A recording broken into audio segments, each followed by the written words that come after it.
கவின் நடித்த மாஸ்க்னு ஒரு படம் ரிலீஸ் ஆக போகுது. அதுக்கு ஒரு அர்ஜெண்ட்டாக தான் உங்களெல்லாம் கூப்பிட்ருக்கேன். ஒரு 2 நாளைக்கு முன்னால் தான் இந்த ஒரு பழமொழி ஞாபகத்துக்கு வந்துச்சு.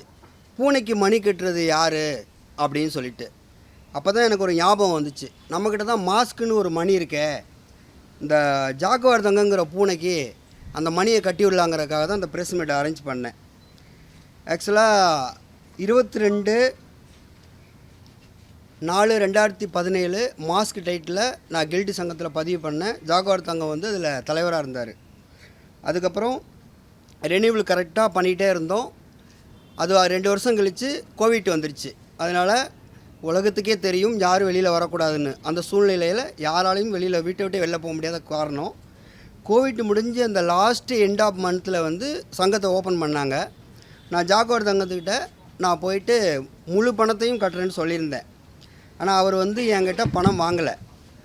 அதுக்கு பதிலாக நீங்கள் முதல்ல படத்தெல்லாம் முடிங்க, நான் யாருக்குமே என்ஓசி கொடுக்கல, உங்களுக்கு தான் இந்த படம், உங்களுக்கு தான் இந்த டைட்டிலு, இனி நீங்கள் சென்சார் எடுத்துகிட்டு வாங்க, நான் தரேன்னு சொன்னார். ஒரு தலைவர் சொல்லும்போது நான் அடுத்த வார்த்தை சொல்லக்கூடாங்கிறதுக்காக எழுந்திரிச்சு போயிட்டேன். அதுக்கப்புறம் கொஞ்ச நாள் கழித்து நம்ம ஆதிராஜன் ஒரு டைரக்டர் வந்து மாஸ்க்குன்னு படம் போஸ்ட்டு வெளியிட்டாங்க. அதை கேட்டோன்னே திரும்பவும் அவருக்கு கால் பண்ணேன். இந்த மாட்டம் சார், ஆதிராஜன் சார்னு ஒரு டைரக்டரு மாஸ்க்குன்னு படம் போட்டிருக்காங்க அப்படின்ட்டு. நீ அதை பற்றியெல்லாம் கவலைப்படாத தம்பி, மாஸ்க்குங்கிற டைட்டில் தமிழ் சினிமாவில் உனக்கு தான், நான் யாருக்கும் என்ஓசி கொடுக்கல, நீ முதல்ல சென்சாருக்கு எடுத்துகிட்டு வா அப்படின்னு சொன்னார்.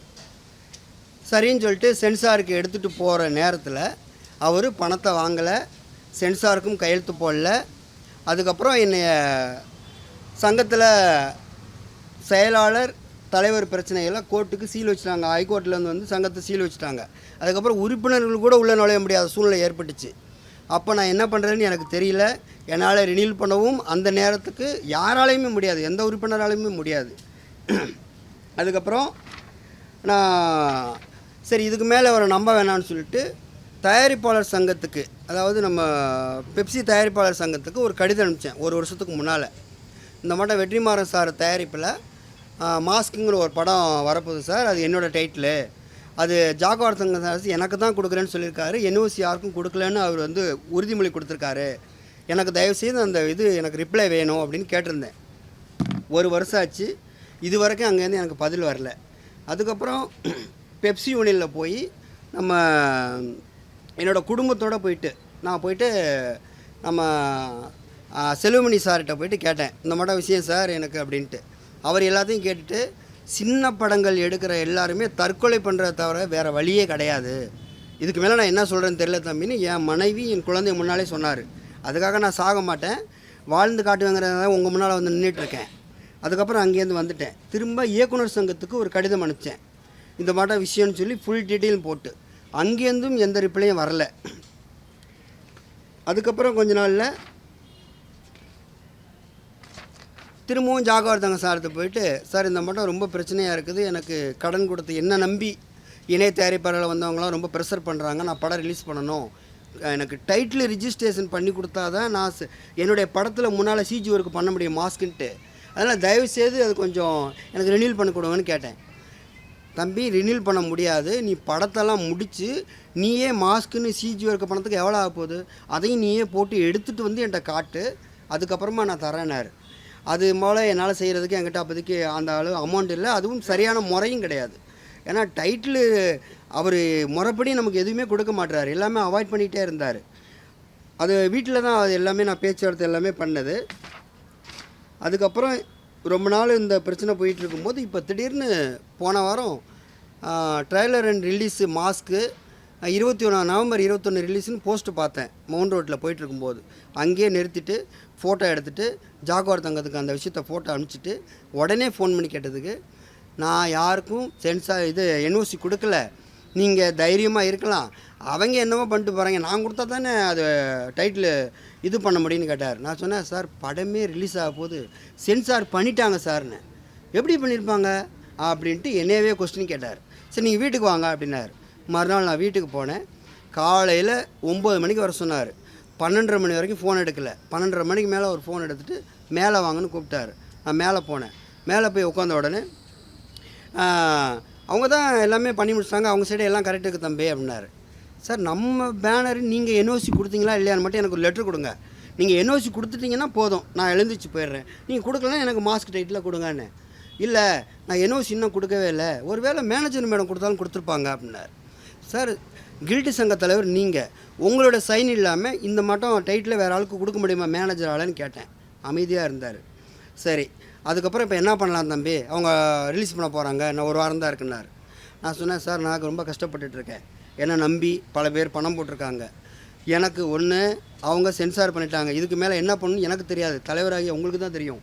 நான் சாதாரண வளரும் ஒரு இயக்குனர், நான் போய் பெரிய ஆளுங்களோட மோத முடியாதுன்னு சொன்னதுக்கு அவங்கக்கிட்ட சமரசம் பேசி நான் ஏதாவது ஒரு அமௌண்ட் வாங்கி தரேன்னு சொன்ன வாக்குறுதி கொடுத்தாரு ஒரு 2 நாளுக்கு முன்னால்.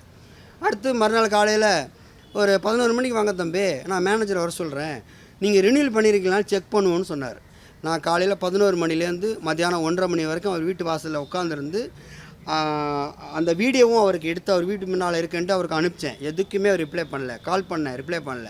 நைட்டு நான் அப்புறம் வந்துட்டேன், ஒரு 2:30 மணி போல் சாப்பிட வந்துட்டு திரும்ப 5:30 மணி போல் கால் பண்ணுறேன். ஃபோனை எடுத்துகிட்டு, தம்பி நான் செக் பண்ணி பார்த்துட்டேன், நீங்கள் ஒரு ரினியூவல் கூட பண்ணலையாமலோ அப்படின்னு சொன்னார். என்ன சார் சொல்கிறீங்க, ஒரு ரினியூவல் கூட பண்ணலையா அப்படின்னு கேட்டேன். ஆமான்னு சொன்னார். நான் சொன்னேன், அப்போ சவால் விட்டேன் அவர்கிட்ட, நான் ஒரு ரினியூவல் கூட பண்ணலைங்கிறது உண்மையாக இருந்தால் இந்த டைட்டில் எனக்கு வேண்டாம், நான் ஒன்று பண்ணியிருந்தாலும் எனக்கு அந்த டைட்டில் வேணும்னு. சரி தம்பி நீ நாளை காலையில் வந்துரு, மேனேஜர் வர சொல்கிறேன், அவங்களுக்கு ஒரு நாள் சம்பளம் கூட நீ கொடுத்துரு, நான் நேராக போய் கில்டை ஓப்பன் பண்ணி பார்க்கலான்னாரு. மறுநாள் நான் 9 மணிக்கு போய் வெயிட் பண்ணுறேன், ஃபோனை எடுக்கலை. 11 மணி வரைக்கும் அங்கே தான் உட்காந்துருந்தேன். அதுக்கான வீடியோ எல்லாமே என்கிட்ட இருக்குது.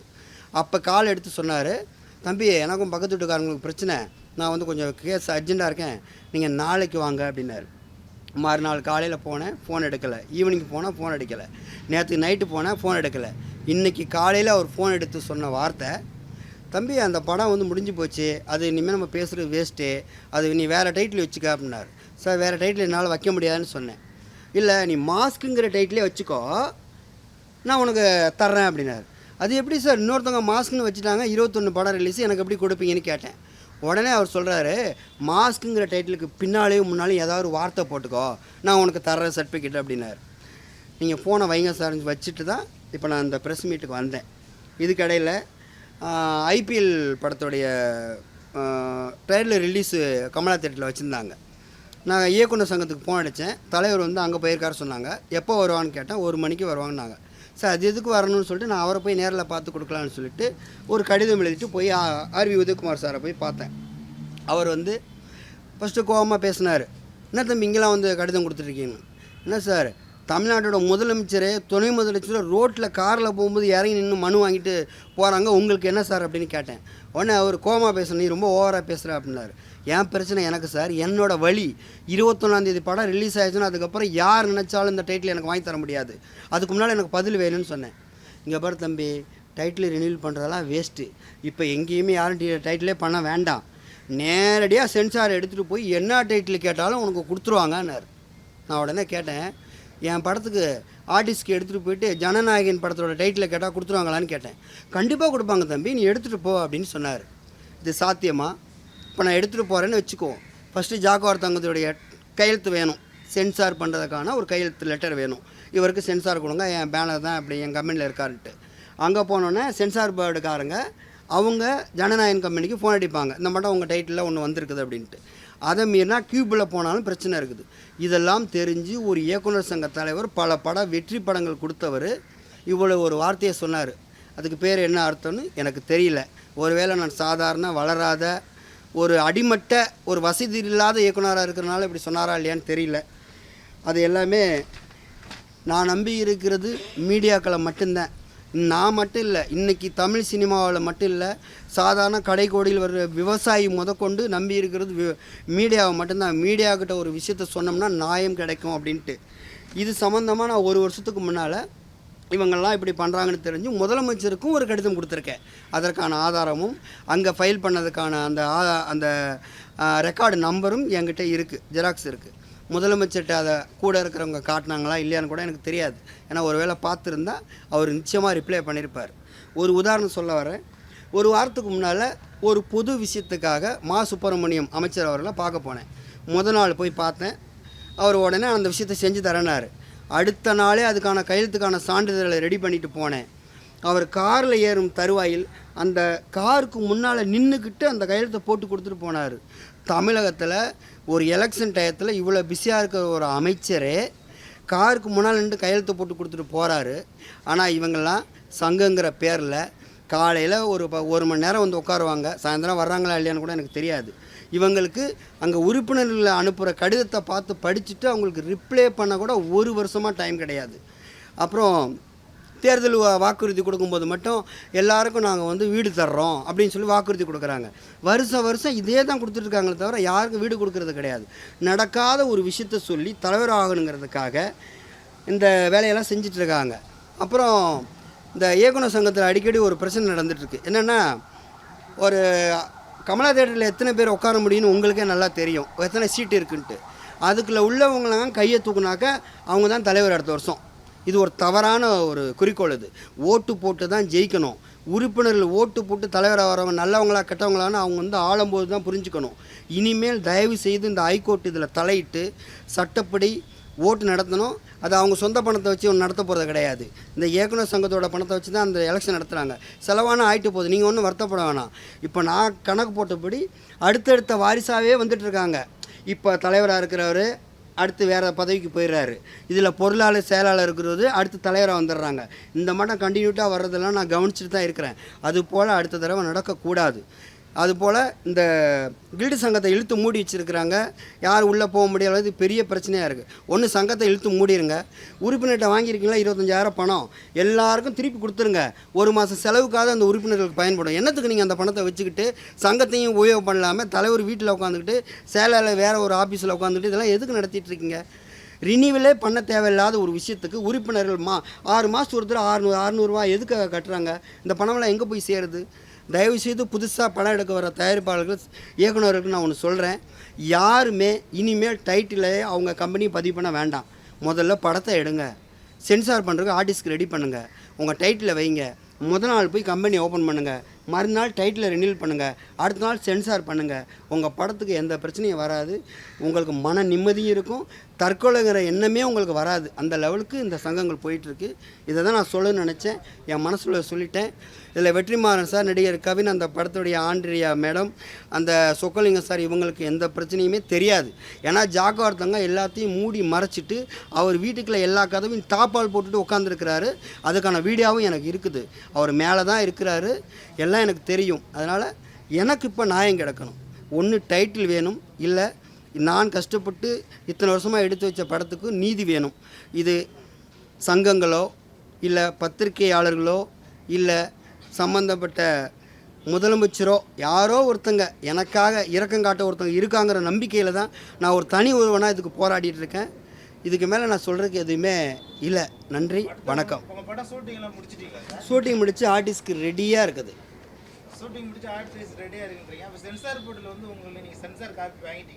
சென்சார் காப்பி வாங்குறதுக்கு ஜாகுவார் தங்கம் லெட்டர் கொடுக்கல. ஆமாம், அவர் கொடுக்கலன்னா போகவே முடியாது. அவர் கொடுத்தா தான் அந்த லெட்டர் எடுத்துகிட்டு தான் நம்ம போக முடியும். அது வந்து ஆர்வி உதயகுமார் டைரக்டர் தான் சொன்னார். இப்போ நீங்கள் யாருமே டைட்டில் ரினியூவே பண்ண வேண்டிய தேவையே கிடையாதான். இப்போ நீங்கள் ஆர்டிஸ்ட்க்கு இப்போ நாளைக்கு நான் ஆர்டிஸ்ட்க்கு கொண்டு போய்ட்டு ஜனநாயகன் கொடுத்தாங்க எனக்கு கொடுத்துருவாருன்னு சொல்கிறாரு. அது இப்போ அப்படி மறைமுறைக்கு வந்துருச்சான். யாருமே ரினியூல் பண்ண வேண்டிய தேவையில்லையா, டைட்டில் பண்ண வேண்டிய அவசியமும் கிடையாதான். இதை நான் சொல்லலை, வளர்ந்த பெரிய இப்போ இயக்குனர் சங்க தலைவராக இருக்கிற ஆர்வி உதயகுமார் சொன்னது. ப்ளஸ் ஜாக்குவார் தங்கமும் இதே வார்த்தையை உபயோகப்படுத்தினார். நான் 22லேயே இந்த வேலையை முடிச்சிட்டேன். சென்சார் ஆர்டிஸ்ட்லாம் ரெடி ஆகிடுச்சு.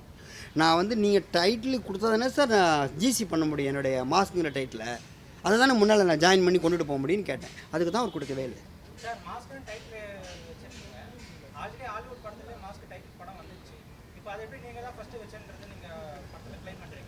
அது வந்து ஹாலிவுட்டோடைய சென்சார் போர்டு வேறு, பாம்பே சென்சார் போர்டு வேறு. நம்ம தமிழ்நாட்டுப்படி நான் தான் ஃபஸ்ட்டில் வச்சேன்.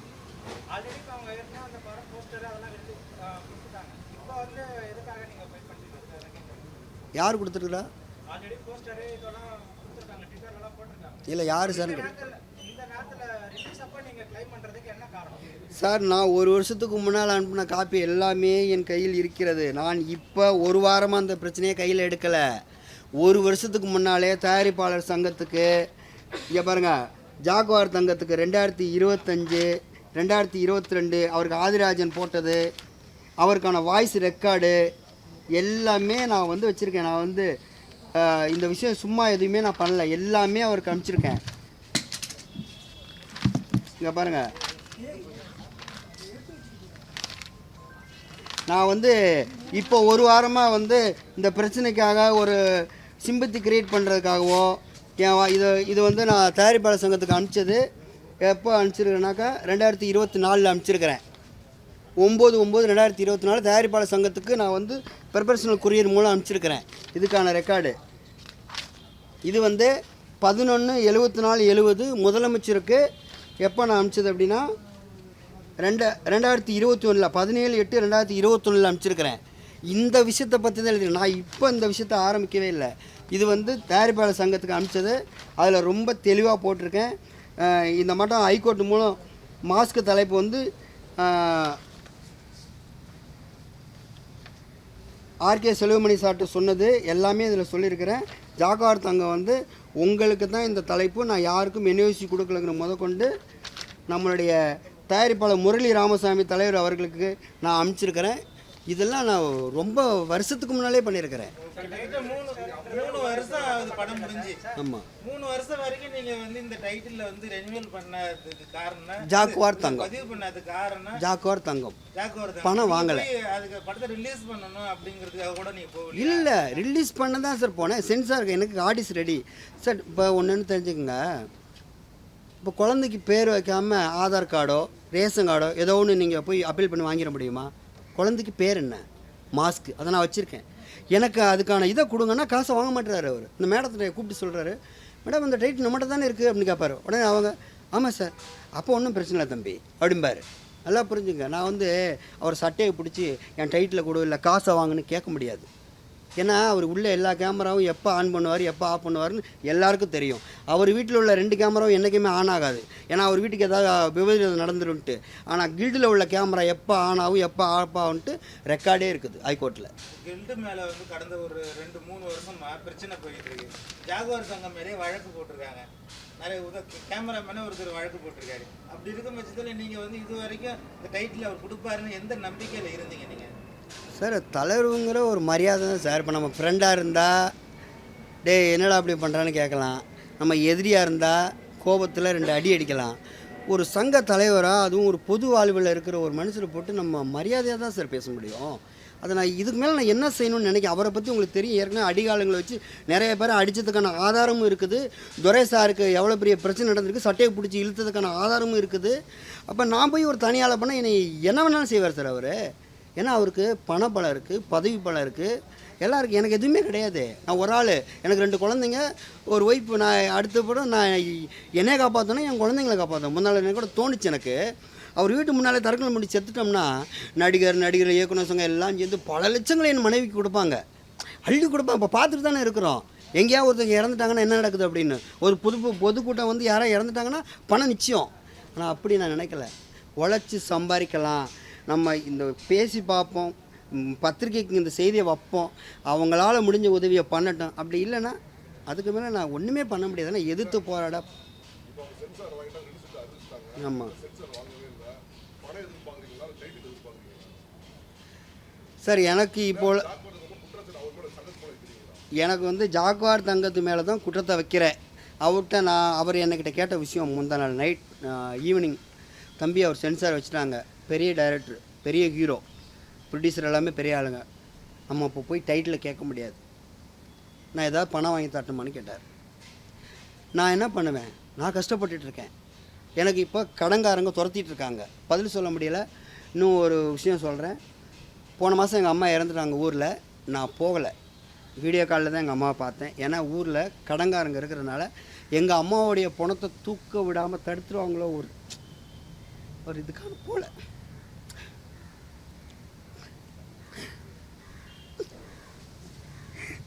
இன்ன வரைக்கும் எங்கள் அம்மா சத்துக்கு அழுகலை சார், அழுகலை. தைரியமாக தான் இருக்கேன். விடிய காலம் தான் பார்த்தேன், அதுக்கான ரெக்கார்டு வச்சுருக்கேன். ஆனால் போனால் தடை பண்ணி அம்மா நல்லா வாழ்ந்தாங்க, அவங்கள போய் தூக்குறதுல ஒரு பிரச்சனை வந்துட கூட நான் போகலை. இப்படியெல்லாம் எல்லா கஷ்டமும் ஜாகுவார் தங்கத்துக்கு தெரியும், எல்லாமே தெரியும். அவர் அவ்வளோ நல்லவர் என்கிட்ட பேசினார். அவ்வளோ எப்படி சொல்கிறேன்னு தெரில எனக்கு. சார் எனக்கு நான் கடன் பிரச்சனை ரொம்ப இருக்கேன் சார். எனக்கு வந்து அவங்க பெரிய கோடி பணம் போட்டு எடுத்திருக்காங்க, அவங்களுக்கு இந்த விஷயம் தெரியாது. ஏன்னா தெரிஞ்சிருந்தால் கூட என்னை கூப்பிட்டு பேசியிருக்க வாய்ப்பு இருக்குது. ஜாகுவார் தங்கம் மறைச்சிட்டார், முழுக்க மறைச்சிட்டார். அதனால் எனக்கு இப்போதைக்கு பண உதவி இருந்தால் மட்டும்தான் நான் என் பிரச்சனையை இந்த படத்தில் ஃபஸ்ட்டு ஓப்பனிங் டாட்டே மாஸ்க்குன்னு தான் வச்சுருக்கேன். அதை நான் தூக்கணும். அதை தூக்கிவிட்டு அடுத்து படம்லாம் மாஸ்க்குங்கிற அது ஒன்றும் பிரச்சனை இல்லை வச்சுங்களேன். டைட்டில் வேறு சேஞ்ச் பண்ணணும், புதுசாக போய் சென்சார் பண்ணணும், அதுக்கான வேலையை பண்ணணும். பண பற்றாக்குறையில் இருக்க அவ்வளோதான் விஷயம். என்னுடைய விஷயத்தை இதான் அவங்களுக்கு தெரியப்படுத்த வரேன். நான் அவங்கள குறை சொல்லி எந்த பிரயோஜனமும் கிடையாது. ஏன்னா அவங்களுக்கு இந்த விஷயம் ஜாகுவார் தங்கம் கொண்டு போகவே இல்லை. இவர் என்ஓசி கொடுத்துட்டாருங்கிற விஷயமே நீங்கள் ஆராய்ச்சி பண்ணதுக்கப்புறம் தான் எனக்கு தெரிய வரும். ஏன்னா அவர் கண்டிப்பாக கொடுத்துருப்பார், அவ்வளோ நல்லவர். அவர் கண்டிப்பாக கொடுத்துருப்பார் சென்சார், அவர் கொடுத்துருப்பார். இங்கே யாருக்கும் இல்லைங்கன்னு கொடுத்துருப்பார் அவர். சார் என்னால் எப்படி சார் போக முடியும்? சாதாரணமாக ஆரம்பம்னு ஒரு படம் கேள்விப்பட்டிருப்பேன் எல்லாரும். என்னோடய டைட்டில் அது. நான் ரிஜிஸ்டர் பண்ணலை, ஷூட்டிங் போயிட்டு இருந்தேன் குற்றாலத்தில். நான் ஷூட்டிங் முடிச்சுட்டு வர கேப்பில் அஜித் படத்துக்கு வச்சுட்டாங்க. நான் எதுவுமே சொல்லலையே, இது வரைக்கும் யாருக்குமே சொல்லலையே. ஏன்னா அது என்னோடய டைட்டில், அதுக்கான போஸ்ட்லாம் நான் வச்சுருக்கேன். நான் ரிஜிஸ்டர் பண்ணலை, நான் பண்ணலை. அது என் மேலே தப்பு. இது நான் பண்ணியிருக்கேன், நான் போராடுவேன். இது எனக்கு உரிமை இருக்குது. அதுக்கு என்னோடய படம், அது என்னோடய டைட்டில். இப்போ எல்லாருமே கேட்குறாங்க மாஸ்டர் போஸ்ட் ஒன்று என்ன உங்கள் பேர் வரல டைரக்டர் அப்படிங்கிறாங்க. என் படம்னு நினச்சிக்கிட்டே என்ன கேட்குறாங்க எல்லோரும். ஏன்னா இப்போ கடந்த 8 வருஷமாக நான் தான் டைரக்டர்னு எல்லாருக்கும் தெரியும் சார். எங்கேயாவது போய் கதை சொல்ல போனால் அந்த படத்தை ரிலீஸ் பண்ணிட்டு வாங்கங்கிறாங்க. நான் என்ன பண்ண முடியும்? இதே டைட்டில் வந்து தயாரிப்பாளர் சங்கத்தில் வந்து அந்த மாஸ்க் படத்தோட கம்பெனி ரிஜிஸ்டர் பண்ணியிருந்தா நீங்கள் அது அப்போ என்ன நடவடிக்கை எடுப்பீங்க? அதுக்கான அந்த டேட்டு நான் 2017 22 பண்ணியிருக்கேன் இல்லையா, அவங்க அதுக்கு முன்னால் பண்ணியிருந்தால் அவங்களுக்கு தான் அது சொந்தம். அதுக்கு அப்புறம் பண்ணியிருந்தால் எப்படி, யார் கொடுத்தா? ஏன்னா 3 சங்கங்கள் இங்கே இருக்குதுன்னு ஜாகுவார் தங்கம் சொல்லியிருக்கிறாரு. அதாவது ஒன்று வந்து பெப்சி யூனியனு, இன்னொன்று கில்டு, இன்னொன்று ஏதோ தெலுங்கு யூனியன் 3 இருக்கான். இப்போ வந்து நம்ம போய் உதாரணத்துக்கு கில்டில் வந்து ஒரு டைட்டில் கேட்டோம் அப்படின்னா 1 மாதம் அந்த டைட்டில் நமக்கு கொடுக்கறதுக்கு என்ன காரணம் அப்படின்னா 2 பேருக்கிட்டையும் அவங்க என்ஓசி கேட்பாங்களாம். அவங்க என்ஓசி கொடுத்ததுக்கப்புறம் தான் நமக்கு அந்த டைட்டில் கொடுப்பாங்க. இன்றைக்கி சின்ன படங்கள்லாம் ரொம்ப அசிங்கமாக ஒரு சிரிக்கிறாப்பில் ஏன் டைட்டில் வருதுன்னு உங்களுக்கு தெரியுமா? அதுக்கு ஜாகுவார் தங்கம் தான் காரணம். இவங்க அற்புதமான டைட்டில் வச்சுட்டு போவாங்க, அவர் அதை கொடுக்க மாட்டார். ஐயோ இது வேற ஆள் வச்சுருக்காரு அப்படின்னு சொல்லுவார். ஆனால் கண்டிப்பாக சொல்கிறேன், யார்ட்டையுமே இருக்காது. பணத்தை எதிர்பார்ப்பார். அடுத்து சார் அந்த டைட்டில் வேணும் சார், என் கதைக்கு முக்கியம்னு போய் இயக்குனர் கேட்பார். அப்படியா சரி நான் அவர்கிட்ட பேசி பார்க்குறேன், ஏதாவது பணம் எதுவும் கொடுக்க முடியுமா உங்களால் அப்படின்னு கேட்பார். இவங்க கொடுக்குறேன்னு சொல்லிட்டாங்கன்னா இவரே அந்த காசை வாங்கி வச்சுக்கிட்டு டைட்டில் அட்ஜஸ்ட் பண்ணி கொடுத்துருவார். இவர் கொடுக்கலன்னு சொல்லிட்டாருன்னா அந்த டைட்டில் யாருக்கும் கொடுக்க மாட்டார், ஒருத்தர்கிட்ட இருக்கும்பார். ஏன் அவன் நம்பர் கொடுக்கட்டுமே, போய் பேசட்டும், காலில் விழுவட்டும், என் கதைக்கு தேவைன்னு சொல்லிட்டு இறக்கப்பட்டு யாரும் கொடுக்க மாட்டாங்க. அந்த டைட்டில் கொடுப்பாங்க சார். வெற்றிமாறன் சாரே என்கிட்ட வந்து கேட்டிருந்தா கொடுத்துருப்பேன் சார். ஏன்னா ஒரு பெரிய டைரக்டரு, நான் வளர்ந்து வரேன். எனக்கு அவ்வளோ பெரிய ஆடியன்ஸ்லாம் தேட்டருக்கு வரமாட்டாங்க, கவினுக்கு வருவாங்க. நான் கொடுத்துருப்பேன் அந்த டைட்டில். ஆனால் ஜாகுவார் தங்கம் மறைச்சிட்டார் சார் எல்லாத்தையும்.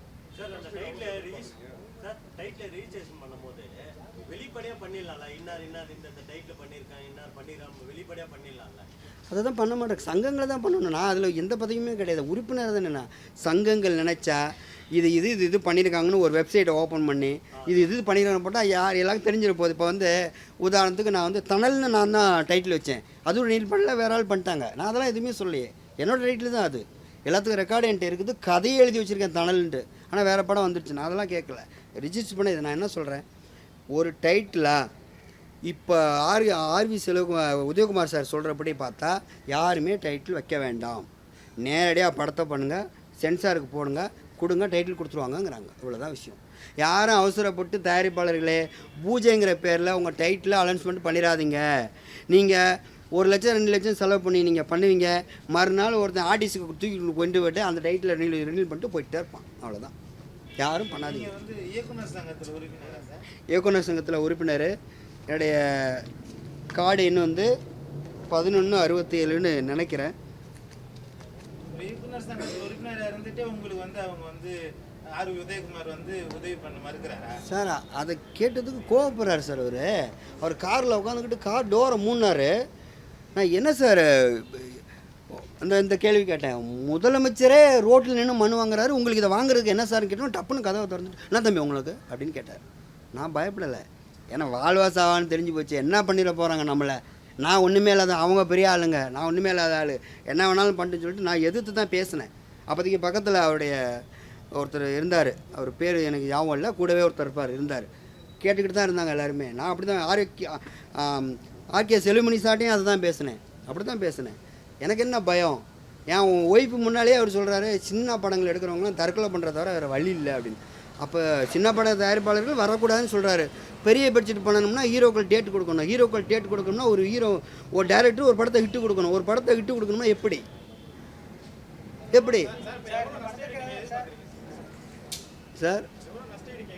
சார் இந்த படத்தோட பட்ஜெட்டு நான் ஸ்மால் பட்ஜெட்டில் பண்ணேன். 80 லட்ச ரூபாய்க்கு தான் நான் பண்ணேன். நான் வந்து 10 கோடி 20 கோடிக்கெல்லாம் இந்த படம் பண்ணல, 80 லட்ச ரூபாய்க்கு தான் பண்ணேன். இப்போ வட்டியெல்லாம் சேர்த்து கிட்டத்தட்ட ஒரு 5-6 வருஷத்தில் ஒரு 1.5 கோடி ரூபாய்க்கிட்ட இருக்குது. எனக்கு இவ்வளோதான் அவ்வளோதான் இல்லை சார். எனக்கு வந்து என்னுடைய பணத்தை பற்றி நான் பேசலை. என்னை நம்பி போட்ட ஒரு 6 பேர் இருக்காங்க, என்னை நம்பி எதிர்பார்த்துட்டு அவங்களுக்கு கொடுக்குற லெவலுக்கு எனக்கு பணம் வந்தாவே போதும். வேறு எதையுமே நான் எதிர்பார்க்கவே இல்லை. இல்லை 1.5 கோடியெல்லாம் தேவையில்லை சார். அது வந்து நான் வட்டியெல்லாம் சேர்த்துல அதுக்கெல்லாம் போய் அவங்க ஆளாக முடியாது. எனக்கு அவங்களால இறக்கப்பட்டு அவங்களுக்கு ஒரு மனசாட்சி இருக்குது. இந்த படத்தோட டைட்டில் எவ்வளோ பெரிய விஷயம், கொரோனா டயத்தில் மாஸ்க் எவ்வளோ பெரிய வேல்யூ ஆச்சு, அதனால தான் இதை அவங்க வச்சாங்க. இந்த மாஸ்க்குன்னு வந்தோன்னே எல்லோரும் எனக்கு கொரோனா டயத்தில் இவ்வளோ அற்புதமான டைட்டில் நீங்கள் வச்சுருக்கீங்களா பாராட்டினாங்க.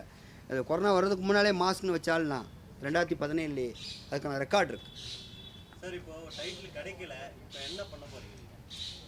இல்லை கேஸ் என்ன பண்ண போறீங்க? ப்ரெஸ் மீட்டு வச்சுருக்கேன் சார். எனக்கு இதுக்கு மூலம் தீர்வு வேணும். ஏன்னா அடுத்து நான் ஆக்ஷன் எடுக்கிறதுக்கு பணம் வேணும். கோர்ட்டில் போய் ஸ்டே ஆர்டர் வாங்கினோம்னா அவ்வளோ பெரிய நிறுவனத்தை எதிர்த்து ஸ்டே ஆர்டர் வாங்குறதுனா எவ்வளோ பெரிய சாத்தியம்னு உங்கள் எல்லாருக்குமே தெரியும். நான் போய் ஒரு அட்வொகேட்டை ஃபிக்ஸ் பண்ணால் அந்த அட்வொகேட்டை விலை கொடுத்து வாங்கிடுவாங்க. யார் வருவா எனக்காக? அதனால் அவ்வளோ பெரிய பிரச்சனையில் இருக்கேன். இப்போ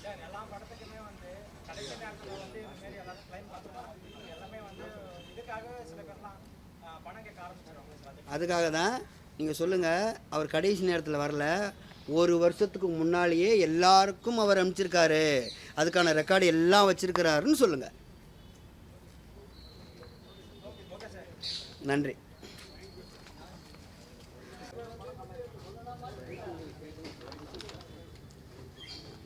இது ஜாகுவார் தங்கத்துக்கு அனுப்பிச்சது.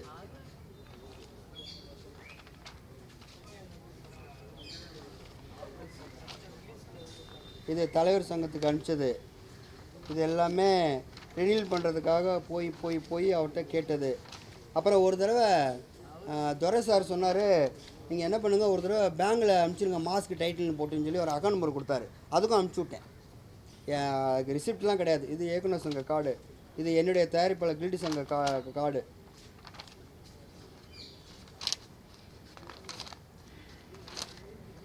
இது வந்து தயாரிப்பாளர் சங்கத்துக்கு அனுப்பிச்ச அந்த கொரியர்.